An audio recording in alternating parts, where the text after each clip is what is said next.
Democratic presidential hopeful.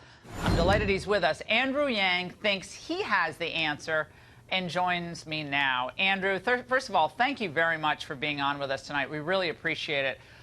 Seattle is one of the most beautiful cities in the country. It just is. I mean, San Francisco, Seattle, San Diego, they're spectacular places. What can be done that's not being done now in this beautiful city, given the leadership that's in place and given the enormity of the problems? Well, the cost of living in Seattle and San Francisco, both of them have skyrocketed over the last number of months. And so my plan would put $1,000 a month into the hands of every American adult, and that would create an economic incentive for cities to be able to invest in people who are struggling with substance abuse or homelessness, and hopefully get the economic resource in place to provide them a path forward, and in some cases even access to shelter and housing. So you think $1,000 a month is going to make much of a difference here? Because it seems like we're way beyond that. I mean, I remember Gavin Newsom, when he was mayor of San Francisco or on the city council, I think city council, he actually came in. It was a day I started my radio show. It was back in, gosh, it was back in 2001, in April. He came in and he said, giving cash to the homeless was a disaster. So Gavin Newsom, that we did cards. So we gave them cards for extra food, I think, and shelter maybe. But they found the cash payments didn't work at all. In fact, it just incentivized people to be more or less industrious, I would say. And that's the problem. And Andrew, just on the money, according to Cato, I guess it was since the war on poverty was declared, what was that, 1964? We've spent about $23 trillion. So didn't seem to help us, at least in the cities. Well, the question is, where did that money go, Laura? And my plan would put economic resources directly into our hands, and it would create, again, an economic path forward for many people who right now are struggling and don't have access to, so let's say, treatment for substance abuse problems or mental health issues. Because right now we have to face facts where these problems are growing in many of our cities, and our current programs are not well designed to handle this particular problem.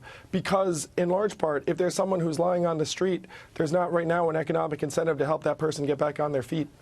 Right. The problem is, though, is you give $1,000 to a guy on the street. Not everybody. Some people are just down on their luck. But there is a significant percentage of people, and we know from just 2 blocks from where we are now, there's a homeless shelter. A lot of people have a lot of problems.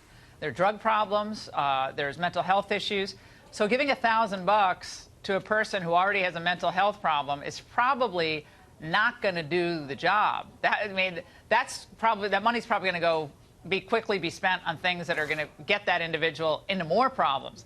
That's, I think, the concern of just giving cash to people, because they're obviously not making good decisions, many of them, to get into the position they're in already in a very expensive city. But I want to read you a statement, hold on, Andrew, that you made just a few weeks ago to Newsweek. You said, when I've talked to Trump voters around the country, they've said that they're disappointed in what they've gotten from the administration. They feel like a lot of it was bluster and hot air. But a recent Goldman Sachs study found that wage growth has picked up sharply. Bottom 50% of wage earners are making more. Consumer confidence is up. Got other metrics up at 71% since the beginning of polling on confidence in the economy. People think things are going to get better. So this idea that nothing's working with Trump, I just think that's an overstatement at best. Well, I've been around the country now, and a lot of people don't feel like they're connected to a lot of the statistics that are coming out. And if you remember Donald Trump, the candidate, in 2015, he said that a lot of these headline unemployment numbers were misleading and they don't report what's happening on the ground. And then now that he's in the White House, he's singing a very different tune.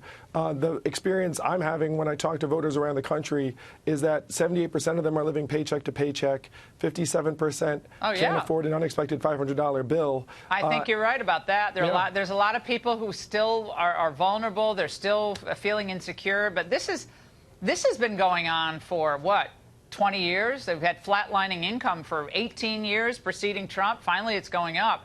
But it's back to leadership, though, Andrew, because I think you're someone, I don't maybe agree with you, but you're someone who seems like you want to solve things. You want to solve problems, and I respect that. Forbes says the top 5 cities in the United States with the largest homeless populations are the following. It's not surprising. So New York, LA, Seattle, San Diego, San Jose. Now, 4 of 5 of these cities are run by Democrats. So how is liberal governance working out for these cities? I mean, my hometown of Hartford, outside of Hartford, Connecticut, but Hartford, Connecticut, it's having real problems, had problems for a long time. Always liberal leadership in Hartford. Detroit, Chicago has big challenges. It's not like these are raging conservative districts of the country, Andrew.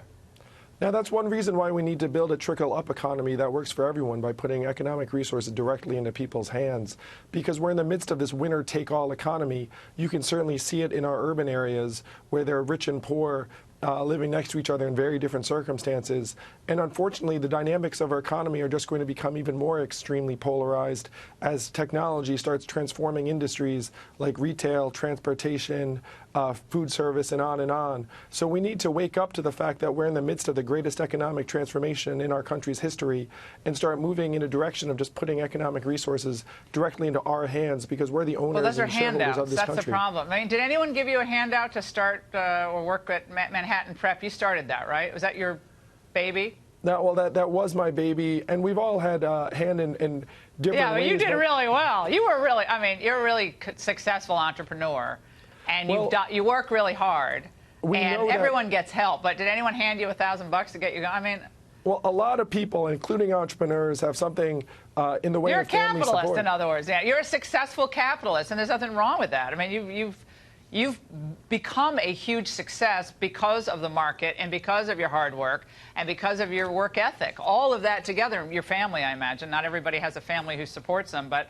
that combined to really work for you. Well, and that's the great thing about putting these economic resources into our hands, is it'll give more people an opportunity to start businesses. It would create 2 million new jobs in the economy. It would reward hard work, because right now many Americans might have a great idea, but they're stuck with their heads down and they're not able to build around them and build a new business. I maintain this is the best time in my lifetime to be an American. If you want to work and you want a job, the sky is the limit right now, I think. But Andrew, we really appreciate your joining us tonight. It's a really interesting conversation.